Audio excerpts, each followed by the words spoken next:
দেখো আজকে 12:40। Good afternoon friends, আমি মৌমিতা, আমার চ্যানেল আর ক্রিস্টালে তোমাদের অনেক অনেক ওয়েলকাম আর ভালোবাসা দিয়ে একটা নতুন ব্লগ শুরু করলাম। উঠেছি আজকে আমি 10টায়, আমার মেয়ে 10:30টার একটু পর পর উঠে আমার ব্রেকফাস্ট হয়ে গেছিলো ফ্রেশ হয়ে। ও উঠলো, ওকে ব্রেকফাস্ট করালাম, করিয়ে ঘর দর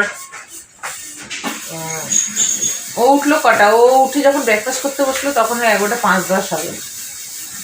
তারপর তো ব্রেকফাস্ট দেরি মানে আস্তে আস্তে করে তারপরে ঘর দর ঝাড় ডাস্টিং এইসব করতে করতেই আজকে এত বেলা হয়ে গেল। রান্নাবাড়ি সব হয়ে গেছে, বাসন মাজা হচ্ছে, ঘর মোছা হবে, আমার সমস্ত ঘর ডাস্টিং করা, ঝাড় দেওয়া, বিছানা গুছানো সব হয়ে গেছে।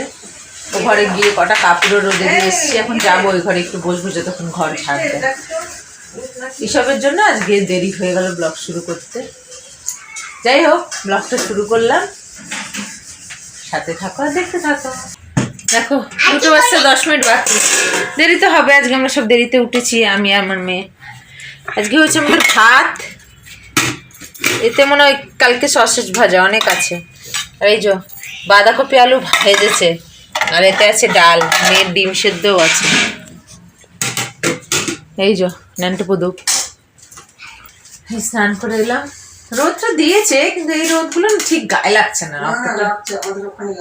হ্যাঁ, মানে সেই কড়া রোদ না, কাপড়গুলো শুকাচ্ছে কিন্তু মানে গরম হচ্ছে না ঠিক করে, ঠান্ডা ঠান্ডা স্যাঁতস্যাঁতেই আছে। ও স্নান ধান করে এলাম, এবার বসে আজকে তো দেরি করে উঠেছি, তাই আমাদের তো দেরি হবেই আজকে। দেখো 7:30 বাজে, একটু চা পানি খাওয়া হলো, ঘুম থেকে উঠলো, তারপরে এখন এই যে এইসব আকাম করছে। আর আমি করছিলাম এই যে, এর মধ্যে 3টে পোটলা আছে, এই একটা, আবার ওখানে একটা লাল বালতি ভর্তি। এগুলো হচ্ছে যত সব ওর জেঠি দিয়েছিল, আমার কাছে আগের কিছু ছিল, কিছু আমি নিয়ে গেছিলাম ওর খাওয়ার জন্য, সব কটাকে দেখে গুছিয়ে চকলেটগুলো ওই ডাব্বায় করলাম, আর যত বিস্কিট, স্ন্যাক্স, কেক এগুলো সব মিলিয়ে একটা জায়গায় করলাম, আর যত চিপস, ম্যাগি এগুলো সব ওই বালতিতে রাখলাম। ব্যাগটা খালি করছি, আসলে সময় আছে, আজকে কিছু করার নেই, তাই ওই ব্যাগটাকে খালি করছিলাম। আরও এবারে এগুলোকে হলো, এবারে ব্যাগটা আরও টুকটাক জিনিস আছে, 2-1টা ওর কাপড় চুপড়, একটা ফাইল আছে, ওগুলোকে খালি করবো। এবার কালকে মুছে মাছে ব্যাগটাকে তুলে দেবো। দেখো আজকে 11টা বাজে, বাবা না রাতে রুটি আনছে, এই যে কি সুন্দর না, মিল্টনের বড়, এটা করে রাখা হচ্ছে, তাহলে ভালো থাকছে, নরম থাকছে। যা ঠান্ডা পড়েছে, এগুলো আমার আর মেয়ের ওষুধ।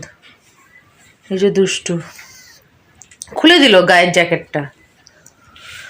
আমি না এই ব্যাগটাকে এখন খালি করে দিয়েছিলাম, দেখো মুছেছে, দেখো ভিজে ভিজে কাপড় দিয়ে পুরো ভেতরে বাইরে মুছে, বিলসগুলোকে ভালো করে মুছলাম, কারণ পুরো শিয়ালদা সব জায়গায় টেনে টেনে নিয়ে গেছি, ভালো করে মুছে রাখলাম, রাতারাতিতে শুকিয়ে যাবে। তারপরে প্লাস্টিকটাও আমি যাওয়ার আগে ধুয়ে গেছিলাম, জল ধোয়া করে শুকিয়ে গেছে, রেখেও গেছিলাম, সেটাতে করে আবার তুলে দেবো।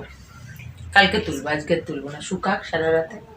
কাপড় চোপড় তুলে দিয়েছি, বাইরে কি ঠান্ডা, বাবারে বাবা, শুনছি নাকি আরও ঠান্ডা বাড়বে। এদিকে দিল্লিরকে দেখছিলাম এক জায়গায় নিউজে, ইস, মানুষ সামনাসামনি গাড়ি দেখতে পাচ্ছে না, এত কুয়াশা, বরফ পড়বে বলে। এখন কি ওষুধ খাবো, এডিট কমপ্লিট করবো, আর কিছু না, ব্লগটাকে শেষ করবো।